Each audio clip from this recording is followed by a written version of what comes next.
Hey everyone, welcome back.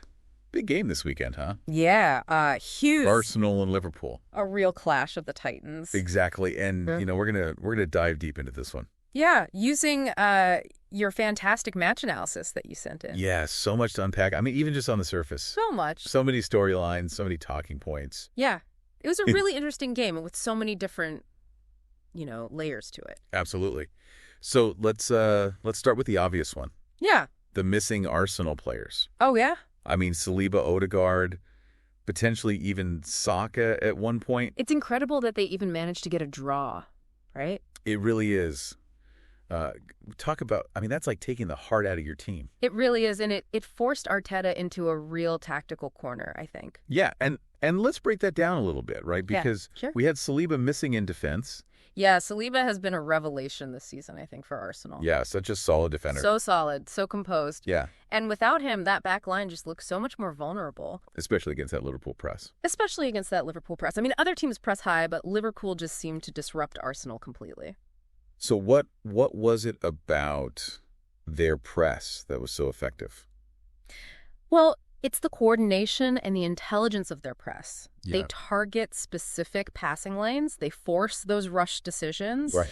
And without Saliba's composure on the ball, you saw Gabriel and White forced into playing those long balls that Liverpool could easily win back. It's almost like they were turning Arsenal's defense into their own attacking weapon. Absolutely. I mean, they were forcing them to make mistakes and then capitalizing on those mistakes so quickly. And then on top of that, you've got Odegaard missing as well. Yeah. A huge blow to their creativity. Odegaard is a maestro, honestly.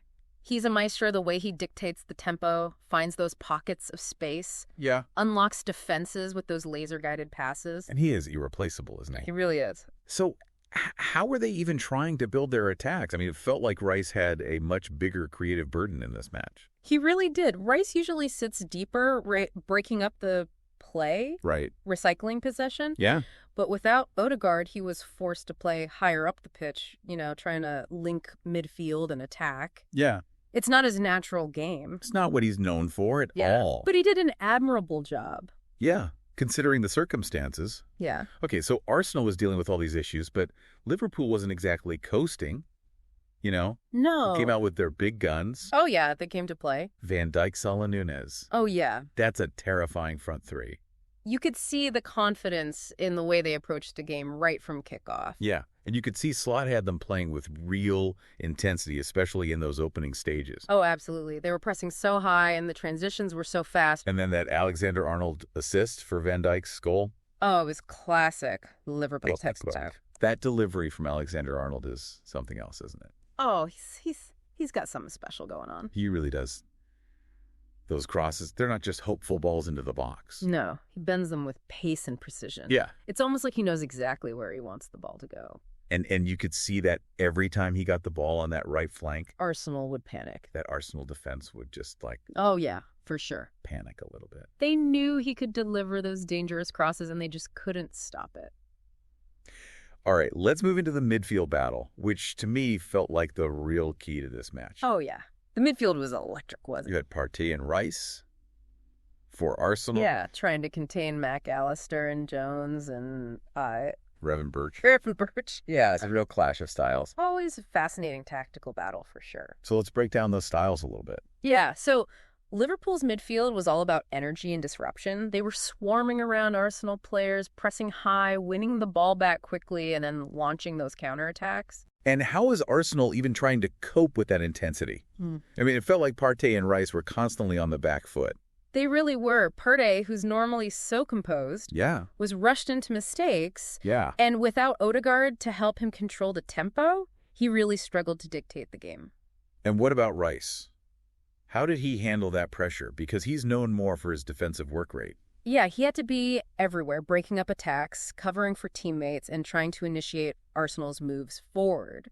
It was a real test of his all-around ability. He was like a one-man army out there. Yeah, he was absolutely immense. Every time Liverpool attacked, it felt like there he was. Yeah, putting in a crucial tackle or interception. He's a strong player. And intelligent. Yeah.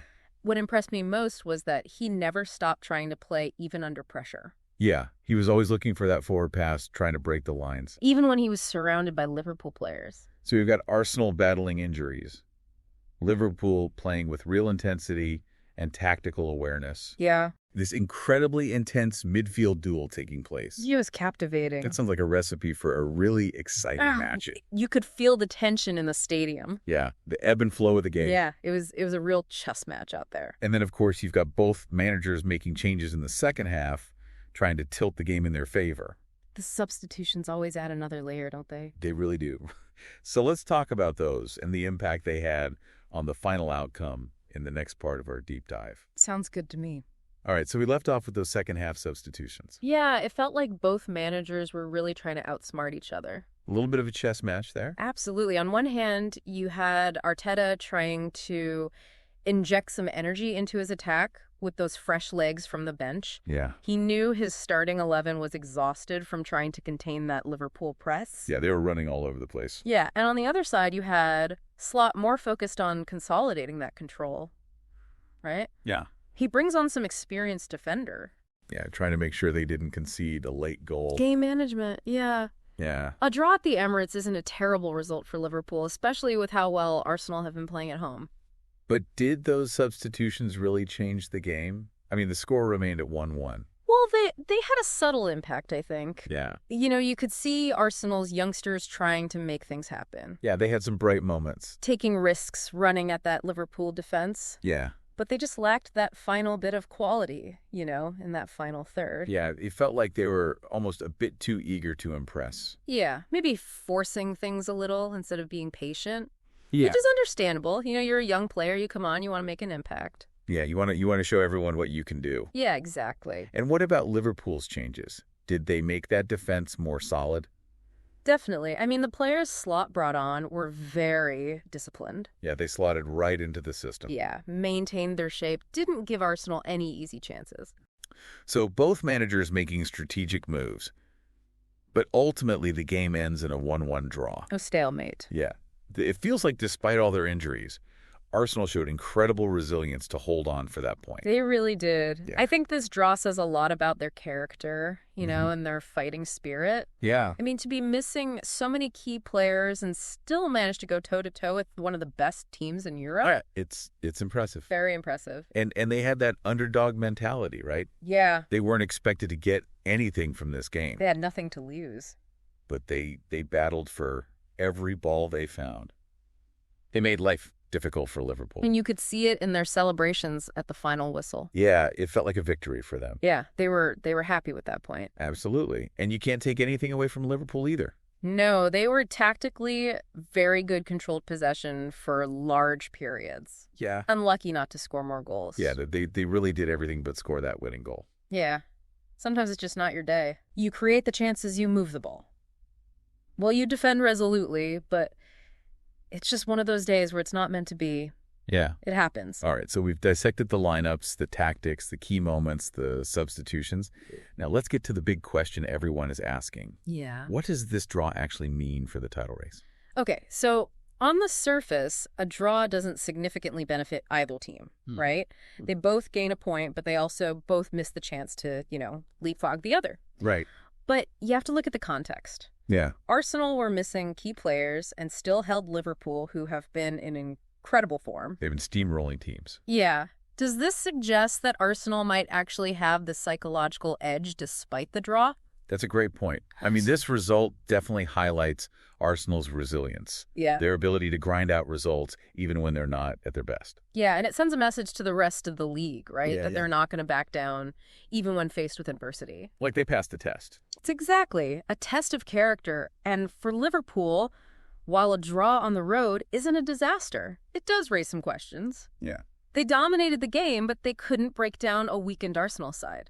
Yeah. Could this be a sign that teams have figured out a way to frustrate them?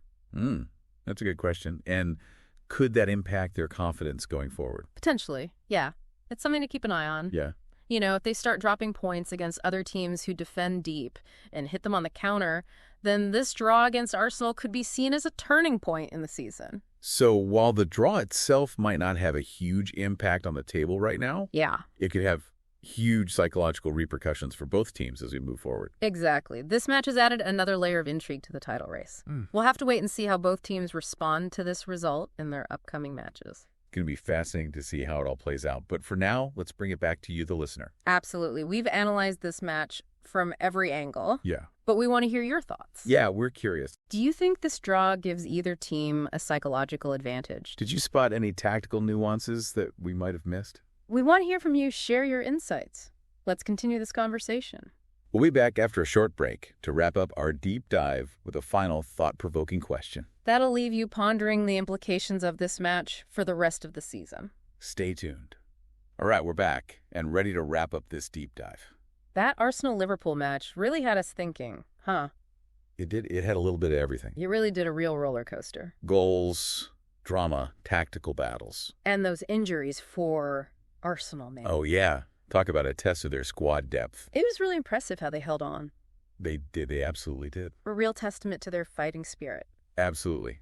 All right, so as we wrap up this episode, we wanted to leave you with a final thought-provoking question, something to ponder. Something to debate with your friends. Exactly, because, as we've been discussing this 1-1 draw... Doesn't tell the whole story. Not even close. There was so much more going on beneath the surface. Right. Psychological battles, tactical shifts, moments that could have huge implications for the rest of the season. Exactly. So here's the question. All right, hit me with it. If this match had been scored like a boxing match, okay, who would have won on points? Ooh, that's a really interesting way to look at it. It's a draw on the scoreboard. Right. But did one team land more of those metaphorical punches? I like that. Because you think about it, right? Arsenal, they were on the back foot for a lot of that match. They were. But they showed incredible heart, incredible resilience. They weathered the storm. They did. And even created some dangerous moments of their own. They never gave up. Never gave up. Whereas Liverpool, yeah, for all their possession, all their chances created, they couldn't find that decisive blow. They were almost like a boxer who dominates the early rounds. Exactly. But can't quite finish off their opponent. So who really won that psychological battle? Yeah. Did Arsenal's defensive grit earn them a moral victory? Or did Liverpool's control expose vulnerabilities that they might exploit later in the season? It's a tough one to call. It really is. There's no easy answer. It's all about interpretation perspective, how much weight you give to different aspects of the game. And that's the beauty of football, isn't it? It is. It sparks debate. It fuels passion. And it leaves us constantly analyzing and reevaluating. So we'll leave that question with you. Chew on it. Discuss it with your friends. Let us know what you think. Who really won the psychological battle in this epic Arsenal versus Liverpool clash? Thanks for joining us on this deep dive. Always a pleasure. Until next time, keep exploring and keep the conversation going.